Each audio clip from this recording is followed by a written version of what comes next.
Au nom de Jésus. Amen, amen, amen. Bonjour à toutes et à tous. J'espère que vous allez bien. Nous allons bien de notre côté et nous espérons de même pour vous qui nous suivez, pour vous qui êtes abonnés, pour vous qui êtes connectés et pour vous également qui partagez cette parole que le Seigneur nous donne dans le nom puissant de Jésus. Nous espérons que vous allez bien et nous vous souhaitons la bienvenue à notre page, chaîne YouTube Maxime Oyon et à toutes nos autres pages Facebook, Twitter, X, anciennement Twitter et également sur TikTok. Donc si vous n'êtes pas encore abonné, nous vous encourageons maintenant à vous abonner dans le nom puissant de Jésus afin de ne rien rater. Amen, amen, amen.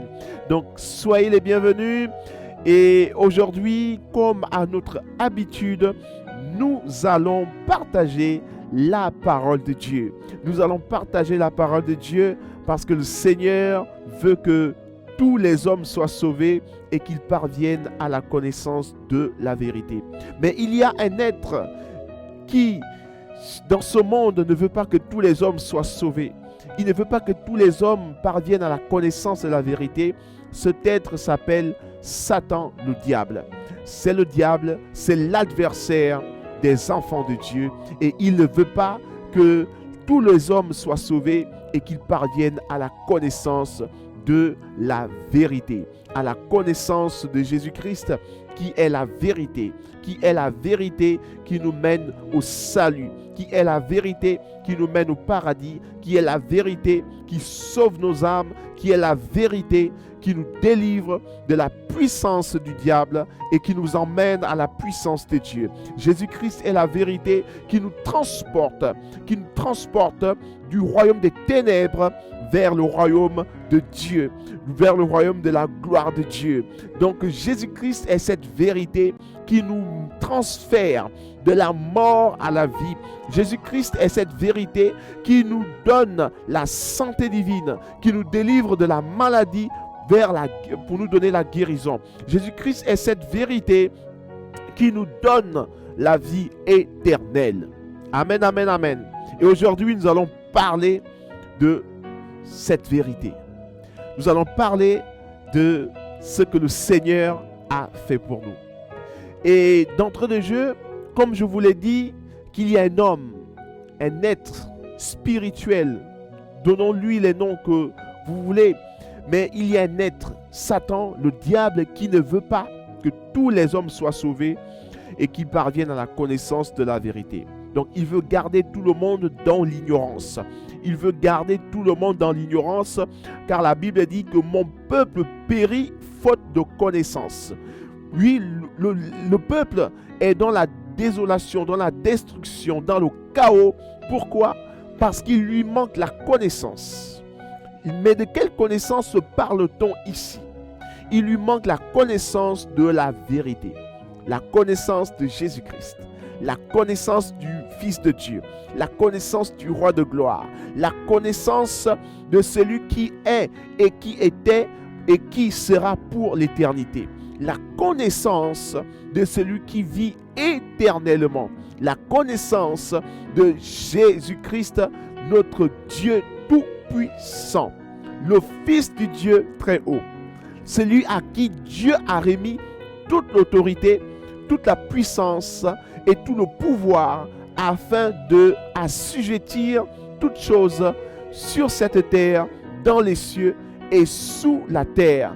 Jésus-Christ a reçu l'autorité, la puissance de régner comme étant le Dieu tout-puissant, de régner comme étant le Fils de Dieu, de régner comme étant l'unique Seigneur qui donne la vie aux morts, l'unique Seigneur qui sauve, l'unique Seigneur qui délivre, l'unique Seigneur qui guérit, l'unique Seigneur qui apporte, oui, qui nous donne le salut, l'unique Seigneur qui nous délivre de la condamnation éternelle.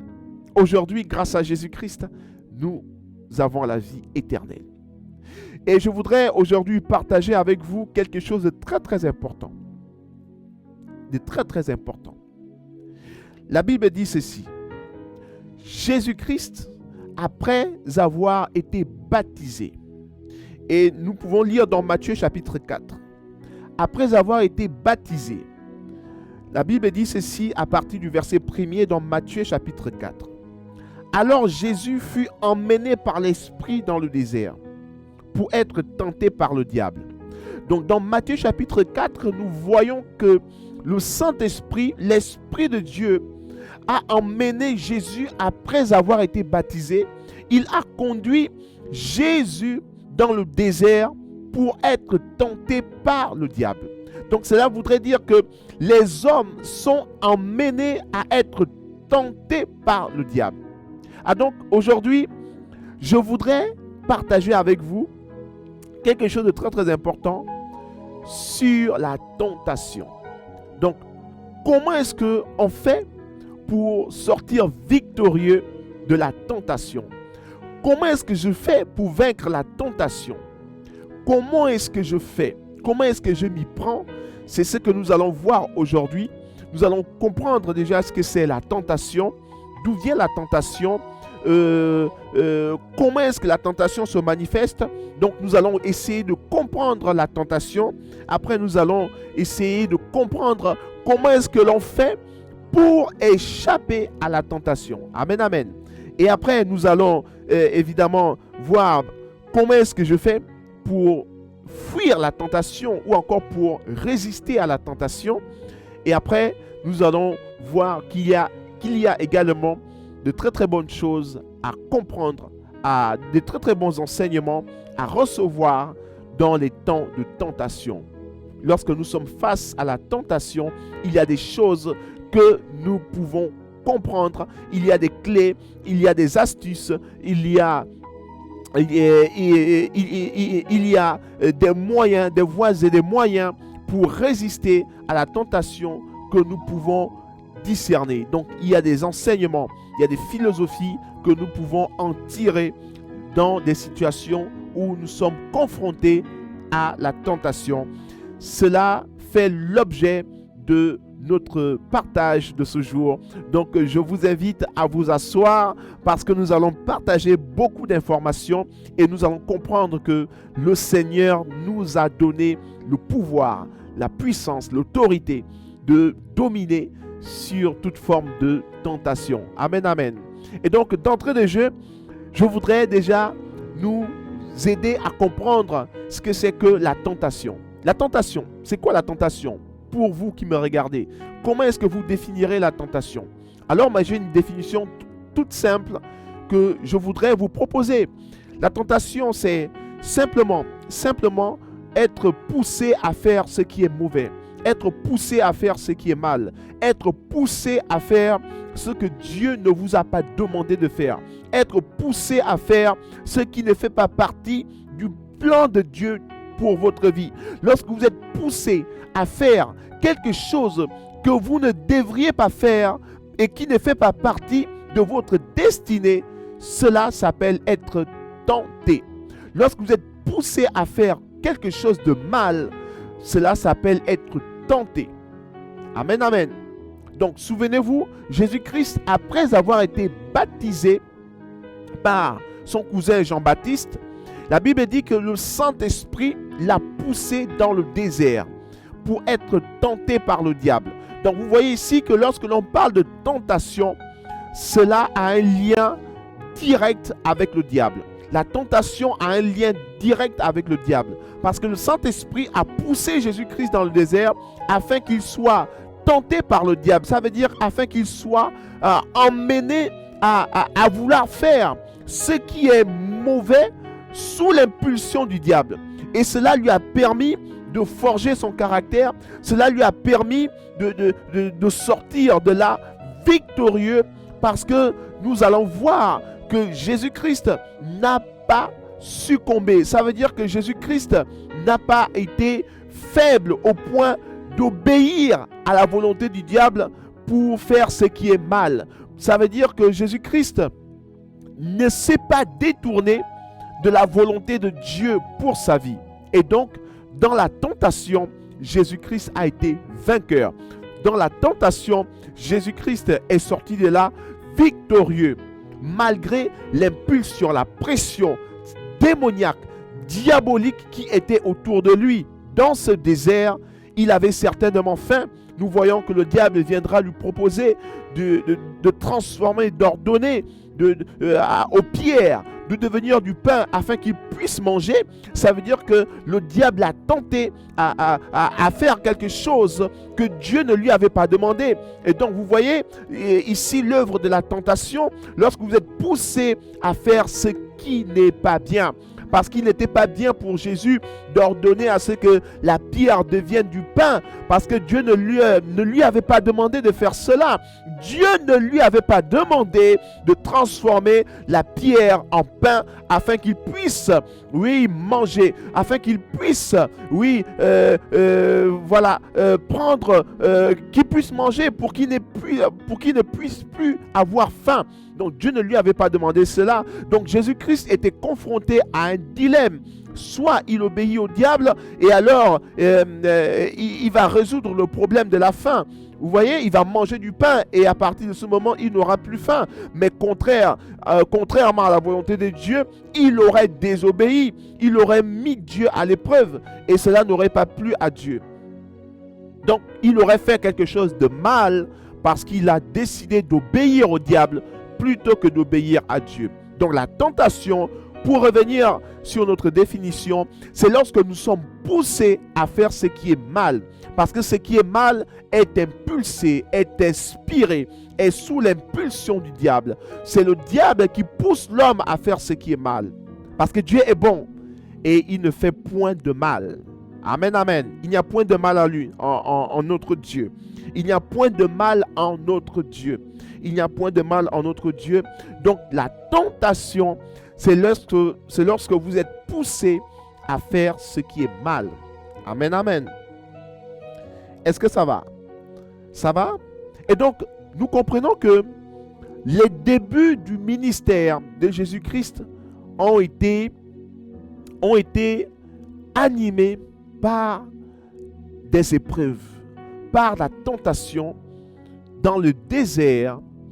Les débuts du ministère du Seigneur ont été jalonnés d'épreuves, de circonstances pour le forger, pour l'aiguiser, pour que Jésus-Christ devienne fort face aux autres tentations auxquelles il sera confronté dans les jours qui vont suivre.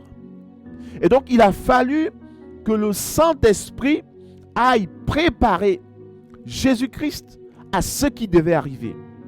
Parce qu'il devait être confronté à des tentations beaucoup plus fortes que celles qu'il aurait vécues dans le désert. Amen, amen. Et donc la tentation, c'est lorsque vous êtes poussé à faire ce qui est mal. Alors on se pose la question de savoir d'où vient la tentation. Je vous l'ai dit dans Matthieu chapitre 4, verset 1er, nous voyons que la tentation, la Bible dit que le Saint-Esprit a poussé Jésus-Christ dans le désert pour être tenté par le diable. Et donc, nous voyons que la tentation vient du diable. La tentation vient du diable parce que Dieu, la Bible dit que Dieu ne tente lui-même personne. Donc la tentation ne vient pas de Dieu, elle vient donc du diable. C'est lui qui pousse les hommes à faire ce qui est mal. C'est lui l'auteur, c'est lui qui est à l'origine de toute forme de tentation. Lorsque vous êtes poussé à faire des mauvaises choses, vous êtes poussé par vos pensées, par vos pulsions, par vos sentiments, à faire ce qui est mauvais, cela vient du diable. C'est une pensée qui vient du diable. Et donc, si vous obéissez à cette pensée qui vous demande de faire du mal à X ou Y personne, vous êtes en train de succomber, obéir à la pensée du diable, et donc vous êtes en train de succomber à la tentation. Donc la tentation, son origine, c'est le diable. Et la Bible dit même que dans 1 Pierre chapitre 5, le verset 8, dans 1 Pierre chapitre 5, le verset 8, nous pouvons lire, la Bible dit ceci: Or, le diable rôde comme un lion rugissant, cherchant qui il dévorera. 1 Pierre chapitre 5, le verset 8. Le diable rôde comme un lion rugissant, cherchant qui il va dévorer. Donc ça veut dire que le diable est en train de chercher quelqu'un pour le dévorer. Le diable est en train de rôder. Ça veut dire qu'il est en train de rôder, il est en train de faire des programmations aux alentours des hommes et des femmes, des jeunes, des enfants, pour découvrir quels sont leurs points faibles. Le diable cherche à comprendre quel est votre point faible afin de pouvoir obtenir l'opportunité pour vous dévorer, pour vous détruire. Et donc, il rôde autour de vous. Il rôde autour de vous, cela voudrait dire qu'il va engendrer des circonstances autour de vous pour vous permettre de succomber dans son piège, pour vous permettre de tomber dans son piège, pour vous permettre d'aller dans sa direction. Il va donc mettre en vous des circonstances, il va vous oppresser, il va emmener des hommes, des femmes, des situations, des épreuves de tous côtés pour vous emmener à désobéir à la volonté de Dieu. Et à partir de ce moment où vous allez commencer à désobéir à la volonté de Dieu, il aura là une opportunité pour vous détruire, pour vous dévorer. Parce que lui, il ne vient que pour dévorer, égorger et détruire. Le diable ne sait pas donner la vie. Tout ce qu'il sait faire, c'est de détruire, c'est d'égorger, c'est de dévorer. Voilà pourquoi il ne faut pas obéir à sa volonté. Il ne faut pas succomber à la tentation. Parce qu'il veut vous pousser à faire ce qui est mal. Il veut vous pousser à faire ce qui est contraire à la volonté de Dieu pour votre vie. Dieu a créé tous les hommes. Et tous les hommes qu'il a créés, Dieu les a créés tous autant qu'ils sont pour un but. Les hommes, les femmes, les jeunes, les enfants, tout ce qui existe a été créé pour un but. Le but pour lequel tout cela a été créé, c'est pour que la volonté de Dieu soit faite sur la terre comme dans les cieux. Tout a été créé pour la gloire de Dieu. Tout a été créé pour servir à la manifestation de la volonté de Dieu sur cette terre. Voilà pourquoi Jésus-Christ pouvait dire que lorsque vous priez, dites notre Père qui est aux cieux, que ton nom soit sanctifié, que ton règne vienne et que ta volonté soit faite sur la terre comme dans le ciel. Amen, amen. Nous devons prier pour que la volonté de Dieu soit faite sur la terre comme dans le ciel. Cela voudrait dire que tout ce qui existe sur la terre existe pour un but parce que Dieu a créé toutes choses avec une volonté déjà prédéfinie dans les cieux. Et donc il y a des choses que nous vivons aujourd'hui sur cette terre, mais qui existaient déjà dans les cieux de façon parfaite. Amen, amen, amen. Et donc, la tentation vient du diable. La tentation, on a dit que c'est lorsque nous sommes poussés à faire ce qui est mal. Et nous sommes poussés à faire ce qui est mal. Ce n'est pas Dieu qui nous pousse à faire ce qui est mal. C'est le diable qui nous pousse à faire ce qui est mal. Donc, lorsque vous ne croyez pas en Jésus, vous êtes en train de faire quelque chose qui n'est pas bien. Parce que Jésus-Christ vous dit qu'il est venu mourir à la croix pour que vous puissiez avoir la vie. Jésus-Christ vous dit qu'il est venu se sacrifier afin que vous puissiez être de nouveau réconciliés avec Dieu le Père. Parce que à cause du péché d'Adam et Ève, nous avions été séparés de la gloire de Dieu, de la présence de Dieu. Et Jésus-Christ vous dit, maintenant moi je suis venu pour établir quelque chose de nouveau. Je suis venu pour établir une nouvelle alliance entre Dieu et l'homme. Afin que lorsque vous allez quitter cette terre, vous ne soyez pas dirigés dans les flammes de l'enfer. Mais pour que vous puissiez entrer au paradis. Pour que vous puissiez entrer dans la demeure pour laquelle vous avez été créés. Amen, amen. Et donc, Jésus-Christ est venu pour faire quelque chose de bien en ce qui concerne votre vie. Donc, pensez à le laisser entrer dans votre cœur durant cette prédication, parce que si je suis là aujourd'hui, c'est parce que Jésus-Christ veut faire quelque chose dans votre vie. Alléluia. C'est parce que Jésus-Christ veut vous toucher. Parce que Jésus-Christ veut vous délivrer. Parce que Jésus-Christ veut vous guérir. Parce que Jésus-Christ veut vous sauver. Parce que Jésus-Christ veut vous délivrer de la puissance du diable. Jésus-Christ veut délivrer vos familles. Jésus-Christ veut délivrer votre épouse, votre époux. Jésus-Christ veut délivrer votre mari. Jésus-Christ veut délivrer votre femme. Jésus-Christ veut délivrer, oui, cette amie avec laquelle vous êtes. Jésus-Christ veut délivrer cet ami avec lequel vous êtes. Jésus-Christ veut faire du bien à chaque membre de votre famille. Jésus-Christ veut intervenir, oui, pour détruire toute emprise de la sorcellerie dans votre entourage, dans votre famille. Oui, Jésus-Christ veut intervenir pour mettre de l'ordre là où le diable avait semé le chaos, le désordre, la destruction, la désolation. Jésus-Christ veut maintenant venir dans votre cœur pour rétablir de l'ordre dans votre vie, dans votre famille, dans votre maison, dans votre entourage. Jésus-Christ veut établir l'ordre divin dans votre vie. Vous avez tout intérêt à le laisser entrer dans votre cœur. Mais le diable ne veut pas que cela se passe. Parce qu'il sait qu'il a été vaincu à la croix par la puissance du sang de l'agneau. Le diable sait qu'il a été détruit, anéanti. Parce que la Bible déclare que l'acte dont les ordonnances nous condamnaient et qui subsistait contre nous a été détruit à la croix de Golgotha. Jésus-Christ l'a détruit en clouant cet acte à la croix. Et le diable a été publiquement dépouillé par l'œuvre de la croix de Jésus-Christ, dont le diable a été détruit, anéanti pour toujours. Voilà pourquoi il ne veut pas que vous puissiez croire en Jésus.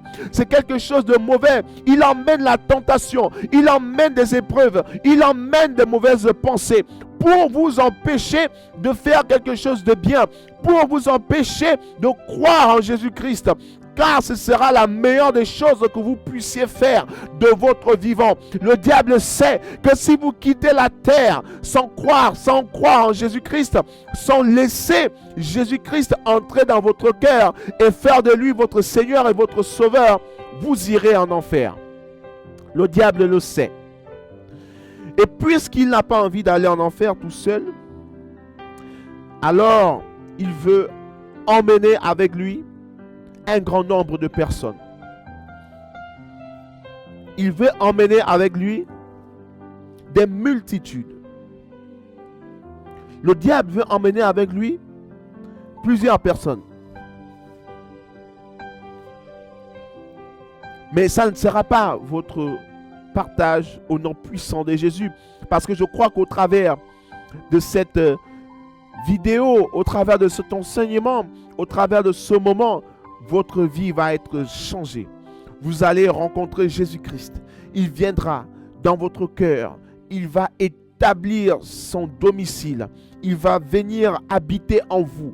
Il ne s'agit pas d'une religion. Il ne s'agit pas d'une religion. Il ne s'agit pas des pratiques religieuses. Il s'agit d'un acte d'acceptation du Fils de Dieu qui vient en vous pour vous communiquer la vie, qui vient en vous pour vous réconcilier avec Dieu le Père, afin que vous puissiez avoir la vie éternelle. La Bible déclare, car Dieu a tant aimé le monde qu'il a donné son Fils, afin que quiconque croit en lui ne périsse point, mais ait la vie éternelle. La Bible dit un peu plus bas que Dieu en effet n'a pas envoyé son Fils Jésus-Christ dans le monde pour juger le monde, mais il a envoyé Jésus-Christ pour sauver ce monde, pour sauver ce monde. Ce monde, c'est vous. Ce monde, c'est votre famille. Ce monde, ce sont vos enfants. Ce monde, c'est votre entourage. Ce monde, c'est les sorciers, les méchants, les criminels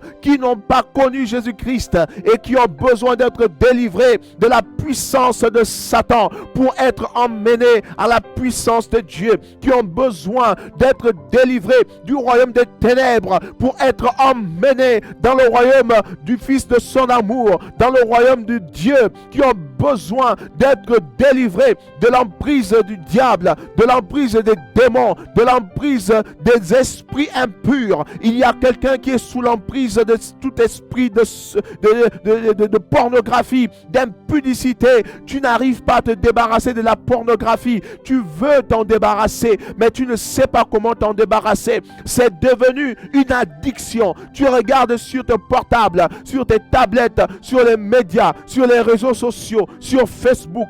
Tu regardes ces scènes impures et qui détruisent ta vie, qui détruisent ta destinée. Tu as même perdu ton mariage, tu as perdu ta famille, tu as perdu tes biens, tu as perdu ton travail à cause de la pornographie. Et Dieu te dit en cet instant qu'il est venu pour te délivrer au travers de Jésus-Christ, son Fils bien-aimé, de l'emprise de la pornographie. Alors saisis cette opportunité maintenant, au nom puissant de Jésus. Saisis cette opportunité. Reçois ta délivrance maintenant. Reçois ta délivrance maintenant.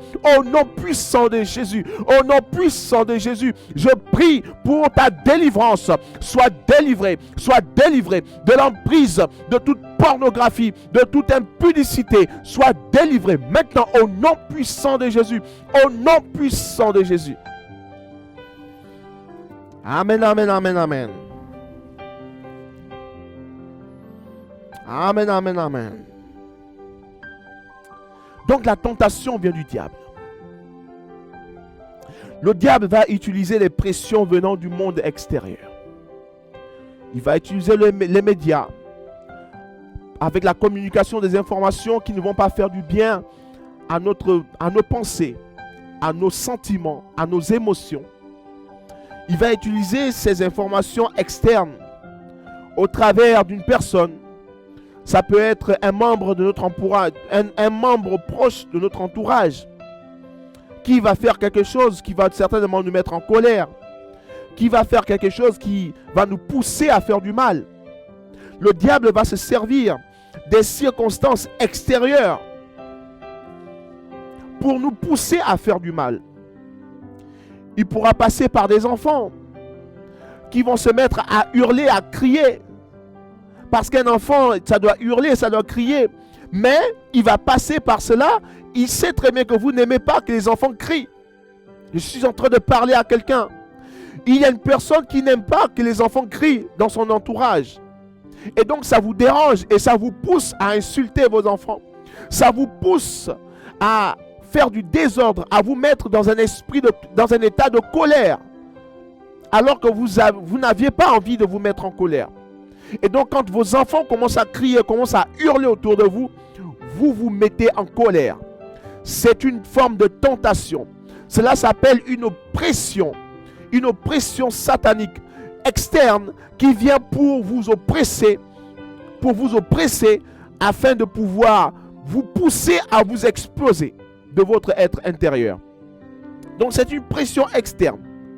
C'est une forme de tentation et vous n'êtes pas obligé de succomber à cette tentation. Vous n'êtes pas obligé. Vous n'êtes pas obligé. Il y a une parole que je voudrais nous partager concernant la pression extérieure. Il y a cette parole que j'aimerais nous partager qui se trouve dans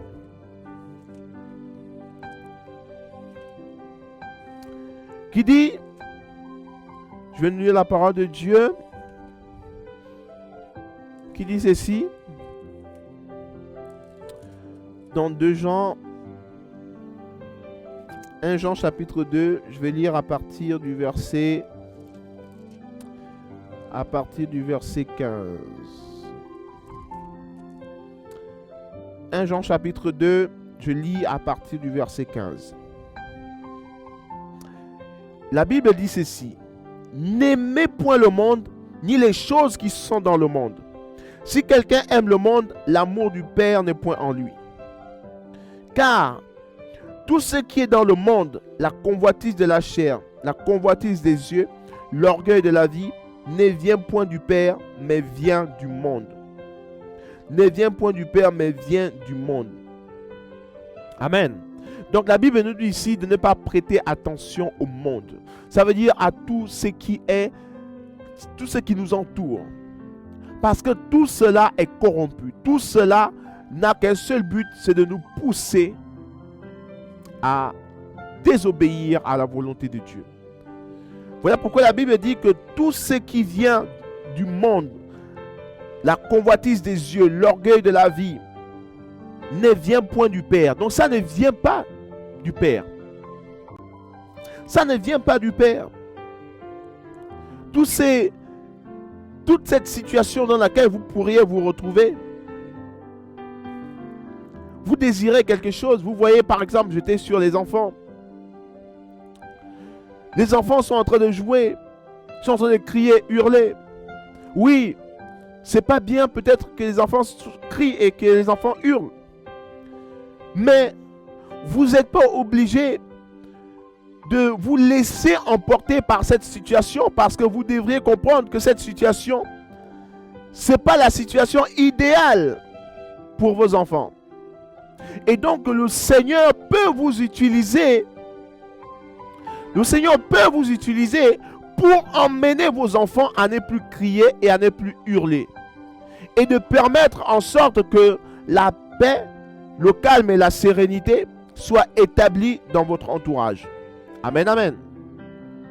Et donc, plutôt que de réagir par la colère, parce que j'ai entendu des cris, parce que j'ai vu des enfants tourner à gauche et à droite, parce que j'ai vu du désordre, alors plutôt que de me laisser influencer par ce que j'entends ou bien par ce que je vois, je vais décider de obéir à ce que Dieu attend de moi en tant que personne. Que vous soyez croyant ou pas, Dieu attend de vous que vous fassiez quelque chose de bien. Dieu attend de vous que vous fassiez quelque chose de bien. Et c'est pour cela que je suis là pour vous prêcher, pour vous dire que Dieu attend de vous que vous puissiez répandre la paix autour de vous. Et pour répandre la paix autour de vous, vous devez être un fils de Dieu. Parce que la Bible déclare que les fils de Dieu répandent la paix autour d'eux. Donc, l'une des caractéristiques d'un fils de Dieu, c'est sa manière à communiquer la paix dans son entourage. Amen, amen. La troisième chose que nous pouvons comprendre ici, c'est que la tentation aussi ne se manifeste pas uniquement par des événements extérieurs, mais elle se manifeste aussi par des situations internes, des événements qui viennent de notre être intérieur. Donc le diable nous tente par ce qui est à l'intérieur de nous. Oui, il nous tente par ce qui est à l'intérieur de nous. Il se sert de son agent infiltré que l'on appelle la chair. La chair, qu'est-ce que c'est que la chair? La chair, c'est le monde des cinq sens. Des cinq sens, on a, pour les yeux, nous avons la vue, les oreilles, nous avons l'ouïe, pour le nez, nous avons l'odorat, pour la bouche, nous avons le goûter, et pour la peau, nous avons ce qu'on appelle le toucher. Et donc, figurez-vous que ces cinq sens, leur vocation, c'est de nous attirer vers des choses du monde. Comme nous avons lu dans 1 Jean chapitre 2, versets 15 à 16, n'aimez point le monde, ni les choses qui sont dans le monde, l'orgueil de la vie, la convoitise des yeux, voilà, donc toutes ces choses qui nous attirent.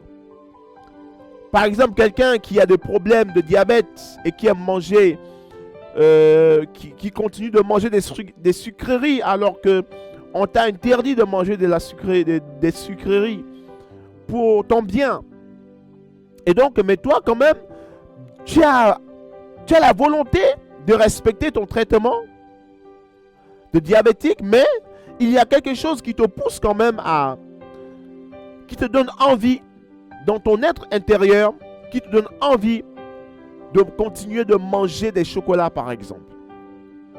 Donc ce qui va faire en sorte que là, à chaque fois que vous allez voir des chocolats, soit chez vous, soit dans un supermarché ou quelque part, tout dépendra de l'endroit où vous vous retrouverez. Mais si vous voyez du chocolat quelque part devant vous, la vue, le sens de la vue va vous communiquer une information qui va vous donner une envie de succomber à la tentation en allant manger du chocolat que le médecin vous avait interdit de prendre pour votre bonne santé. Et donc vous voyez que la tentation viendra de l'intérieur par le biais du sens de la vue. Amen, amen. Et donc vous allez être poussé par une impulsion interne qui va vous conduire à poser l'acte. On parle du chocolat, vous allez donc commencer à manger des chocolatines, vous allez commencer à manger du chocolat et malheureusement pour vous, vous allez tomber malade. Pourquoi? Parce que vous n'aurez pas respecté votre traitement de diabétique. Je parle du diabète, ça peut être aussi le cas de bien d'autres choses. Hein. Donc, voilà. Pour ceux qui aiment bien manger aussi. Voilà, donc vous avez mangé, donc vos lèvres aiment bien être en activité. Donc, il vous faut absolument grignoter quelque chose. Vous êtes face à un problème de boulimie. Donc, de boulimie. Donc, vous voulez absolument continuer de manger sans vous arrêter. Et ça, c'est pas bien pour votre santé. Donc, vous allez comprendre que plus vous allez avoir en face de vous des choses à grignoter, des amuse-bouches, vous aurez envie de les prendre, même si vous n'en aviez pas besoin. Mais vous allez quand même avoir envie de les prendre. Pourquoi? Parce que vous avez vu et qu'un message a été communiqué à votre bouche par le goûter. Et donc, la bouche aura envie de prendre quelque chose, même si vous n'en aviez pas envie. Même si vous en aviez pas besoin. Amen, amen. Donc, c'est cela, comprendre que la tentation vient également par la chair, par des éléments internes à notre organisme, que nous appelons la chair. Et nous avions parlé des 5 sens. Voilà, il y a plusieurs exemples. Vous allez entendre des informations dans la télé qui vont communiquer, qui vont vous pousser à avoir peur. Il y a des personnes qui naturellement qui n'ont pas peur, mais qui ne s'inquiètent pas. Mais par le fait d'avoir entendu des informations à la télé qui parlent de la guerre, de la violence, des crimes, qui parlent des agressions. Par exemple, dans votre quartier, vous apprenez dans la télé qu'il y a quelqu'un qui s'est fait poignarder, qui s'est fait agresser. Et donc, ça vous a communiqué une information qui est entrée par lui. Et donc, cette information qui est corrompue va vous pousser à avoir peur. Donc, vous allez commencer à ne plus sortir. Vous allez commencer à regarder à gauche et à droite, devant, derrière, pour voir s'il y a quelqu'un qui ne vous poursuit pas. Et cela va produire dans votre vie de l'inquiétude. Et l'inquiétude peut engendrer des crises cardiaques. Donc vous voyez que par un simple élément interne, une simple communication d'une information, cela peut vous pousser à une crise cardiaque. Parce que vous allez vous sentir stressé. Vous allez vous sentir oppressé. Et cela n'est pas la volonté de Dieu. Mais le diable veut que vous succombiez à la peur. Il veut que vous soyez inquiets. Le diable veut que vous puissiez paniquer afin que vous puissiez tomber malade. Le diable veut que vous soyez tout le temps dans la dépression parce que cela vous conduit à détruire votre vie. Mais Dieu ne veut pas cela. Voilà pourquoi il ne veut pas que vous puissiez tomber. Il ne veut pas que vous puissiez succomber à la tentation. Amen, amen. Et donc on se pose la question de savoir comment est-ce que je fais pour échapper à la tentation? Comment est-ce que je fais? Comment est-ce que je fais pour échapper à la tentation? Pour échapper à la tentation, il faut dans un premier temps la reconnaître. Il faut dans un premier temps reconnaître la tentation. Le monde nous fait croire que le mal n'existe pas. Voici ce que le monde essaie de nous faire croire, que le mal n'existe pas. Le monde nous fait croire que le diable n'existe pas. Le monde nous fait croire que les méchants n'existent pas. Le diable existe. Et c'est lui qui est à l'origine de tout le mal qui existe sur cette terre. C'est le diable. Dieu n'est pour rien. Dieu n'est pas à l'origine de ce mal, des guerres, des maladies, des crimes qui sont commis, de la méchanceté qui se manifeste sur cette terre par l'homme. Dieu n'est pas à l'origine de tout cela. C'est le diable qui est à l'origine de tout cela. Et donc, il faut dans un premier temps reconnaître la tentation. Il faut reconnaître déjà quelle est la tentation qui se dresse face à nous. Cela va passer par examiner les paroles qui sortent de notre bouche. Est-ce que ce que nous disons, c'est quelque chose de bien? Cela va passer par le fait d'examiner nos émotions. Est-ce que les émotions que je ressens aujourd'hui, si je ressens le désir de faire du mal à quelqu'un, c'est une forme de tentation interne. Donc c'est des pensées qui ne sont pas agréables. Il y en a il y a des pensées impures, il y a des pensées de jalousie, vous avez des pensées malsaines à l'égard d'une personne qui certainement ne vous a pas fait du mal. Et même si elle vous avait fait quelque chose, il va y avoir des pensées qui vont remonter de l'intérieur de votre être pour vous pousser à faire du mal. Des mauvaises pensées. Ce sont des formes de tentation. Il y a des motivations qui effectivement ne sont pas de Dieu. Vous avez envie de faire quelque chose de grand, de merveilleux, mais qui forcément ne fait pas partie des choses que vous êtes appelés à faire. Et parce que lorsque vous allez commencer à entreprendre ce projet, cela va vous conduire à vous écarter du droit chemin que Dieu a tracé pour vous. Et donc, toutes les motivations ne sont pas forcément bonnes. Il faudra effectivement examiner toutes ces motivations à la lumière de la parole de Dieu. Et je voudrais nous lire un psaume. Vous savez, des psaumes qui sont comme des prières, des paroles, voilà, des paroles encourageantes, des paroles, des prières, des louanges ou encore des sagesses qui nous sont communiquées. Et je voudrais nous lire un psaume qui va nous aider à nous examiner. Alors le psaume 139, je vais nous lire le verset 23. La Bible dit ceci: sonde-moi, ô Dieu, et connais mon cœur. Sonde-moi, ô Dieu, et connais mon cœur. Sonde-moi, ô Dieu, et connais mon cœur. Éprouve-moi et connais mes pensées. Regarde si je suis sur une mauvaise voie et conduis-moi sur la voie de l'éternité. regarde si je suis sur une mauvaise voie et conduis-moi sur la voie de l'éternité. C'est la prière que devrait faire tout homme sur cette terre.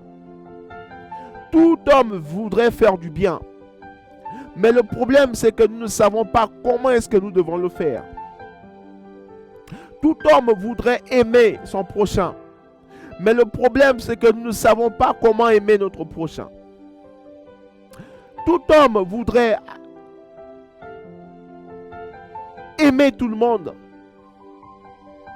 Tout homme voudrait aider tout le monde, mais nous ne savons pas comment le faire. Nous avons tous la volonté, mais la capacité, nous ne savons pas où l'obtenir. Et l'un des conseils que je pourrais nous donner, c'est que c'est Dieu qui nous capacite. C'est Dieu qui nous donne la capacité d'aimer notre prochain.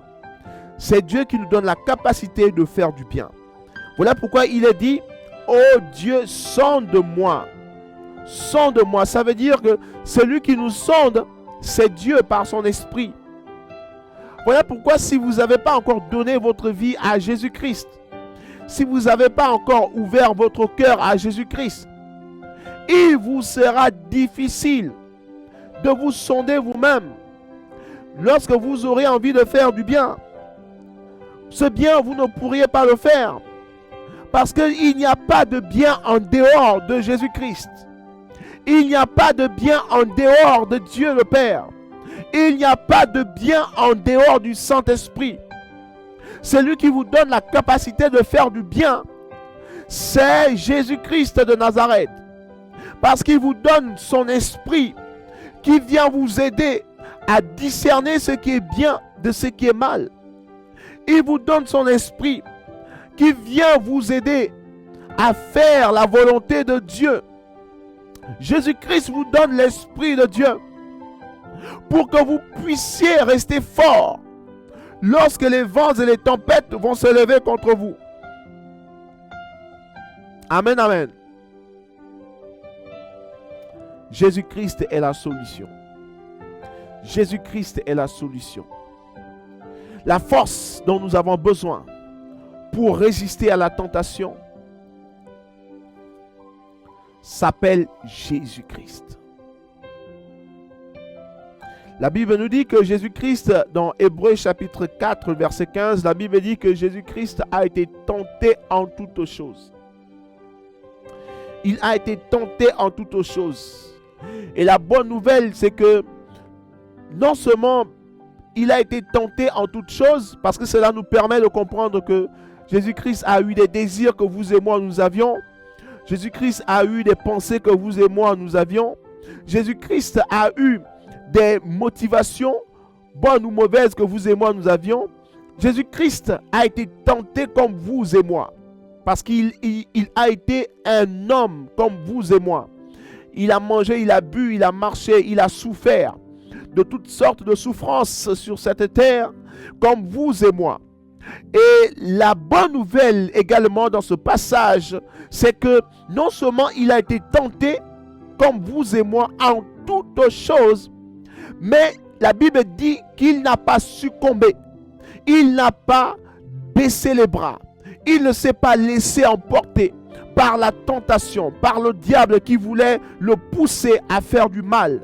Mais la Bible dit qu'il a vaincu, qu'il a résisté toute forme de tentation. Il est sorti vainqueur de toute forme de tentation. Il est sorti vainqueur de la pornographie. Il est sorti vainqueur de l'impudicité. Il est sorti vainqueur de la méchanceté, de la violence. Il est sorti vainqueur de la cupidité. Il est sorti vainqueur de la gourmandise. Il est sorti vainqueur de l'alcoolisme. Il est sorti vainqueur. Il a été tenté. Lorsque l'alcoolisme s'est présenté devant lui, il a a été vainqueur. Il n'a pas succombé à l'ivrognerie. Il a été vainqueur. Lorsque la boulimie s'est présentée face à lui, il a été vainqueur. Il n'a pas mangé au-delà de sa faim. Il a été vainqueur. Il a su partager avec ceux qui n'en avaient pas autour de lui. Lorsque la maladie s'est présentée, qui est une forme de tentation, il a été vainqueur. Il a été vainqueur parce que l'Esprit de Dieu était en lui. Lorsque le monde s'est levé contre lui pour s'opposer à sa parole, pour s'opposer à son œuvre, pour vouloir le tuer, pour vouloir le détruire, pour le pousser à ne plus dire qu'il est fils de Dieu, il s'est levé, il a résisté, il a continué de proclamer sa nature de fils de Dieu, parce que la Bible déclare qu'il a été crucifié par les pharisiens, les docteurs de la loi, les chefs les chefs de la synagogue. Il a été crucifié par ces gens qui ne voulaient pas qu'il dise qu'il est fils de Dieu, parce qu'il se faisait passer pour Dieu, et donc c'était considéré comme un blasphème. Jésus-Christ savait qu'il devait perdre sa vie sur cette terre parce qu'il avait la volonté de Dieu à faire. Il devait perdre sa vie, mais il n'a pas renié le Seigneur. Il n'a pas renié son Père. Il n'a pas abandonné sa mission. Il a continué, il a continué, il a continué de prêcher. Il a continué de guérir les malades, même lorsqu'on l'interdisait de ne pas prier pour les malades dans la synagogue durant le sabbat. Il a guéri des malades, il a guéri des malades, il a ramené les morts à la vie, il a fait des miracles pendant des moments où il était interdit de faire des miracles. Jésus-Christ a continué de faire la volonté de Dieu. Il ne s'est pas laissé intimider. Il ne s'est pas laissé intimider. Le Seigneur a continué de persévérer. Il a résisté à toute forme de tentation. Il y a eu des belles femmes qui se sont présentées devant lui. Il n'a pas succombé à la tentation. Il ne s'est pas laissé emporter par des prostituées. Au contraire, par sa persévérance, des prostituées ont donné leur vie, ont été sauvées de l'emprise du diable. Des prostituées ont été délivrées de la puissance de la pornographie, de l'impudicité. Des prostituées ont été délivrées de la puissance du diable par la persévérance de l'obéissance de Jésus-Christ. Les ténèbres ont été détruites et anéanties. La Bible déclare que nous l'avons vaincu par le sang de l'agneau, par le sang de l'agneau et par la parole de son témoignage, par la parole de notre témoignage. Le diable a été vaincu. Jésus-Christ a versé de son sang et il a vaincu le diable. Il n'a pas renié sa mission. Il a obéi jusqu'à l'obéissance de la mort. Le Seigneur a marché dans l'obéissance totale, dans le nom puissant de Jésus. Et donc,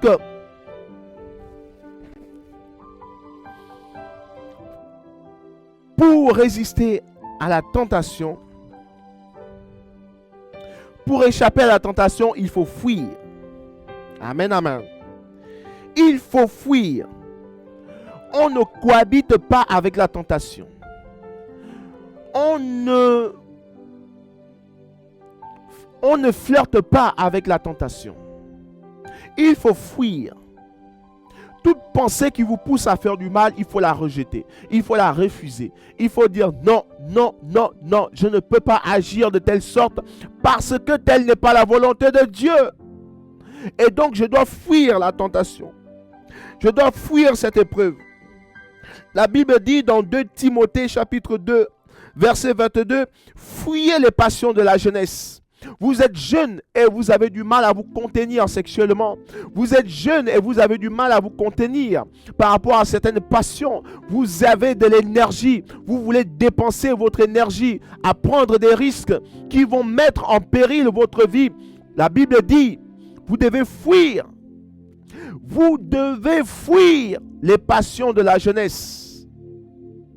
Parce que les passions de la jeunesse ne sont pas quelque chose de bien pour vous. Les passions de la jeunesse, le diable s'en sert pour vous détruire, pour vous anéantir. Les passions de la jeunesse, le diable s'en sert pour égorger, détruire vos vies, jeunes gens. Vous qui écoutez cette parole, maintenant, alors que vous êtes confrontés à toute forme de tentation sexuelle via les réseaux sociaux, Facebook, TikTok, YouTube, Instagram et j'en passe, je décrète et je déclare votre délivrance maintenant de toute forme de passion de la jeunesse, dans le nom puissant de Jésus-Christ de Nazareth. Si vous étiez lié à toute forme de passion de la jeunesse, au travers des réseaux sociaux, je coupe maintenant ce cordon ombilical par la puissance du sang de Jésus-Christ de Nazareth et je décrète votre délivrance. Recevez votre délivrance et laissez maintenant Jésus-Christ être votre Seigneur et votre Sauveur. Laissez-le prendre le contrôle de votre cœur. Commencez à lui obéir. Commencez à marcher selon sa volonté. Commencez à marcher selon ses desseins. Maintenant, que la puissance de Dieu vous saisisse, que la puissance de Dieu vous saisisse et vous délivre de toute forme de passion de la jeunesse. Dans le nom puissant de Jésus. La Bible dit également dans 1 Corinthiens chapitre 6 verset 18 de fuir l'impudicité. Fuyez l'impudicité. Donc, lorsque vous êtes face à l'impudicité, ne cherchez pas à cohabiter ou à flirter toute forme d'impudicité. Fuyez l'impudicité. Prenez vos clics et vos claques et fuyez. Fuyez, fuyez, fuyez. Courez, rejetez catégoriquement toute forme de pensée impure, toute forme de pensée malsaine, toute forme de pensée pornographique, toute forme de pensée qui vous pousse à avoir des rapports sexuels dans votre subconscient. Rejetez ces pensées, rejetez-la maintenant. Si vous n'aviez pas la possibilité, la force de le faire, avec Jésus-Christ, vous avez la force, vous avez l'autorité, la puissance, le pouvoir de marcher sur toute forme d'impudicité, sur toute forme de mauvaise pensée impure. Vous avez l'autorité maintenant en Jésus-Christ de rejeter ces pensées, de les rejeter loin de vous dans le nom puissant de Jésus. Amen, amen, amen. La bonne nouvelle, c'est que nous pouvons apprendre également des bonnes choses de la tentation. Nous pouvons apprendre les bonnes choses de la tentation. Frère Maxime, qu'est-ce que je peux apprendre de la tentation? Tu viens de me faire comprendre que la tentation, c'est quelque chose de mauvais. Oui, c'est vrai. Mais qu'est-ce que je peux apprendre de la tentation? La tentation, qu'est-ce que le Saint-Esprit peut bien m'enseigner? Lorsque je suis confronté à la tentation, qu'est-ce que je peux apprendre? Eh bien, je vais vous montrer quelques sagesses que nous pouvons obtenir lorsque nous sommes confrontés à des moments de tentation. La Bible dit dans 1 Corinthiens chapitre 10, le verset 13.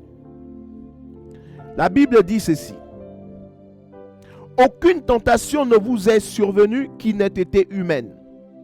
Et Dieu, qui est fidèle, ne permettra pas que vous soyez tentés au-delà de vos forces, mais avec la tentation, il préparera aussi le moyen d'en sortir, afin que vous puissiez la supporter. La bonne nouvelle, la chose que nous pouvons apprendre dans des moments de tentation, c'est de comprendre que nous avons la victoire.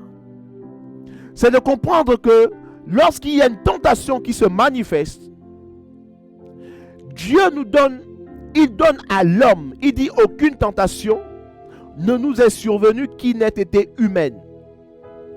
Et Dieu qui est fidèle ne permettra pas que nous soyons tentés au-delà de nos forces. Donc Dieu donne la capacité à l'homme de résister à toute forme de tentation. Donc lorsqu'il y a une tentation qui se dresse devant toi, cher ami, tu as la capacité de dire non. Tu as la capacité de résister. Tu as la capacité de ne pas obéir. Tu as la capacité de ne pas obéir à la volonté du diable qui veut que tu commettre ce mal. Tu as la capacité de ne pas te suicider parce que c'est une tentation du diable de vouloir mettre un terme à ta vie. Et tu as la capacité de dire non à cette pensée de suicide, cette pensée de mettre un terme à ta vie. Tu as la capacité, le pouvoir de dire non. Ce pouvoir se trouve en Dieu. Et ce pouvoir t'a été donné en Jésus-Christ. Voilà pourquoi, si tu n'as pas encore fait ce pas de foi en Jésus-Christ, je t'invite maintenant à laisser Jésus-Christ entrer dans ton cœur. Je t'invite maintenant à laisser Jésus-Christ entrer dans ton cœur. Tu t'es assez battu. Tu t'es assez battu. Tu as eu beaucoup de bagarres, beaucoup de combats, beaucoup de difficultés. Tu t'es assez battu. Le temps est venu pour toi maintenant de dire non à cette oppression, de dire non à cette tentation, parce que Dieu te donne la capacité de résister, de dominer, de vaincre. Il y a un moyen que Dieu a prédisposé déjà pour que tu puisses sortir de cette épreuve, de cette difficulté, de cette tentation qui veut mettre un terme à ta vie. Dieu a préparé un chemin, une issue de secours pour que tu puisses t'échapper, pour que tu puisses te libérer. Et ce moyen s'appelle Jésus-Christ de Nazareth, qui est le chemin de la libération, le chemin de la délivrance, le chemin qui te libère de l'emprise de toute forme de tentation. Jésus-Christ de Nazareth, le chemin de la délivrance, le chemin de la délivrance, le chemin de la libération, le chemin de la délivrance, c'est Jésus-Christ de Nazareth. Il te suffit simplement d'emprunter ce chemin. Et par la foi, tu verras la puissance de Dieu t'envahir. Maintenant, la puissance de Dieu t'envahir et te délivrer maintenant de cette emprise, de cette tentation dans laquelle tu te trouves. C'était les émotions fortes ont commencé à monter à l'intérieur de toi pour te pousser à tomber, pour te pousser à commettre le mal, à regarder les pornographies, à critiquer, à insulter ton prochain, à dire des mauvaises choses. Des pulsions commençaient à monter par des circonstances extérieures et internes. Il y a des choses qui commençaient à te pousser à dire du mal de ton prochain, alors que Dieu ne t'a pas demandé de dire du mal de ton prochain. Il t'a demandé d'aimer tes ennemis et de faire du bien à tous ceux qui te persécutent. Mais il y a quelque chose qui te pousse à faire le contraire de ce que Dieu attend de toi. Le temps est arrivé, cher ami, de dire non à cela, de dire non à cela, parce que Jésus-Christ est la solution de toutes choses. Ce n'est pas une affaire d'intelligence, ce n'est pas une affaire de logique, c'est une affaire de foi. As-tu la foi? As-tu la foi? Maintenant, as-tu la foi? Si tu as la foi, je prie au nom de Jésus-Christ de Nazareth, afin que maintenant, la force du Saint-Esprit te soit communiquée pour marcher, dominer cette tentation dans le nom puissant de Jésus. Dans le nom puissant de Jésus, maintenant, sois libre, sois délivré, sois libéré de l'emprise de tout esprit démoniaque qui te pousse à succomber à la tentation. Dans le nom puissant de Jésus. Amen, amen, amen, amen, amen. Et pour terminer,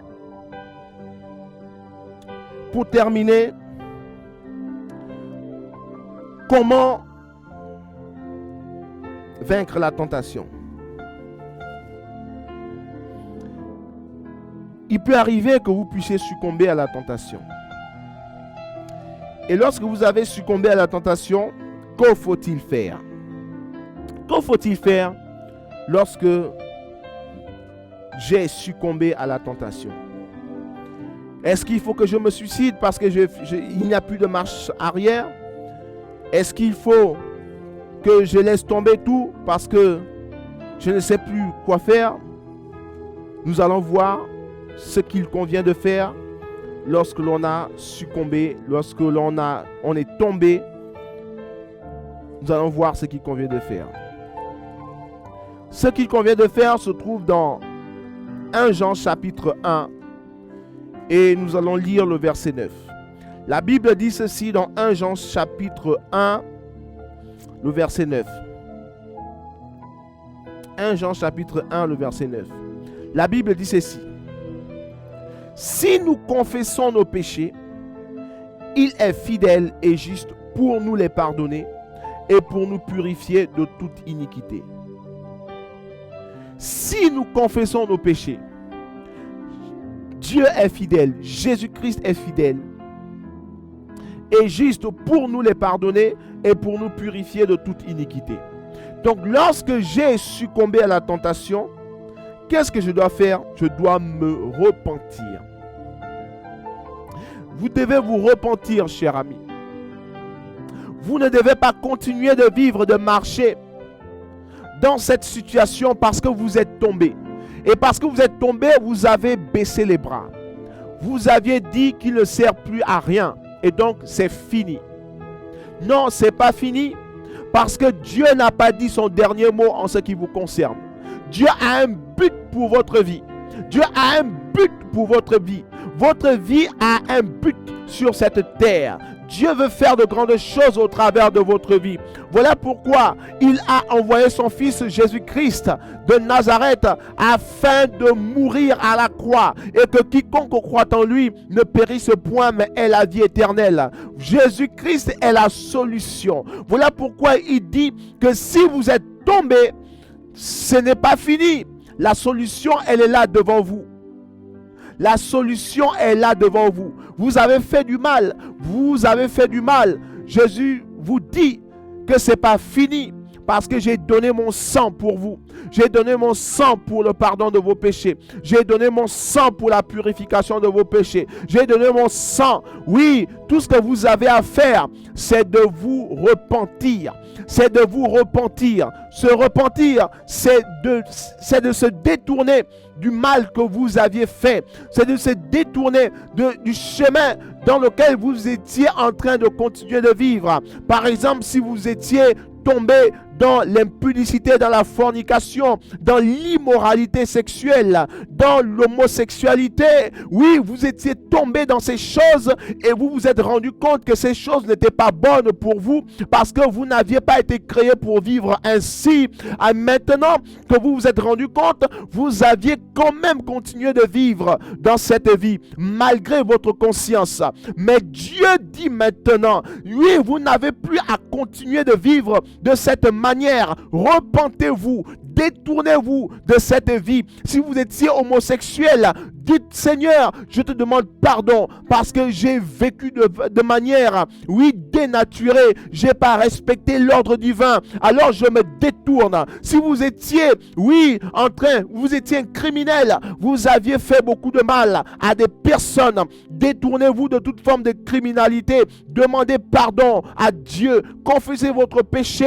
Détournez-vous et dites Seigneur, maintenant, de toutes ces choses que j'ai pu faire, de tout ce mal que j'ai pu commettre, de toutes ces abominations que j'ai pu commettre, maintenant, je me répands, je me répands, je me répands au nom puissant de Jésus. Je me répands de tous mes péchés, je me répands de toutes mes iniquités, je me répands au nom de Jésus. Je te demande pardon pour tous mes péchés et je viens à toi, car il est écrit que si nous confessons nos péchés, tu es fidèle et juste pour nous les pardonner et pour nous purifier de toute iniquité.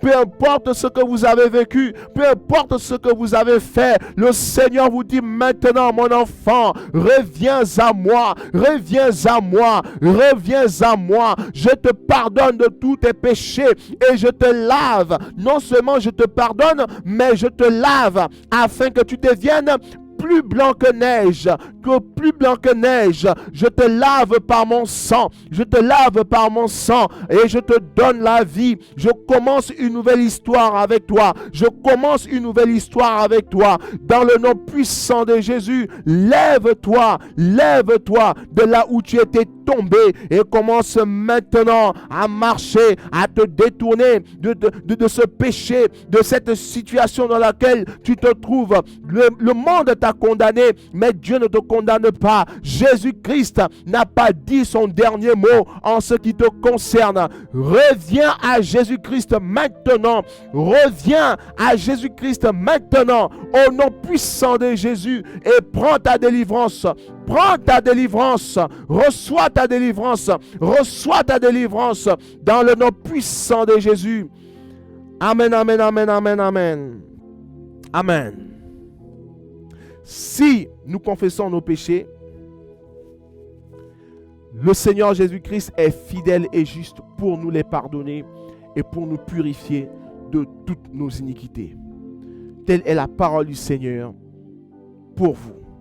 Que le Seigneur vous bénisse. Et si vous n'avez pas encore accepté Jésus-Christ comme votre Seigneur et votre Sauveur, je vous invite maintenant à le faire. Récitez simplement cette prière avec moi qui est très simple, mais qui est puissante et qui est très très intéressante et qui vous permettra d'être né de nouveau. Répétez avec moi cette prière. Dites: Seigneur Jésus, merci pour ta parole. Merci d'être venu à moi aujourd'hui.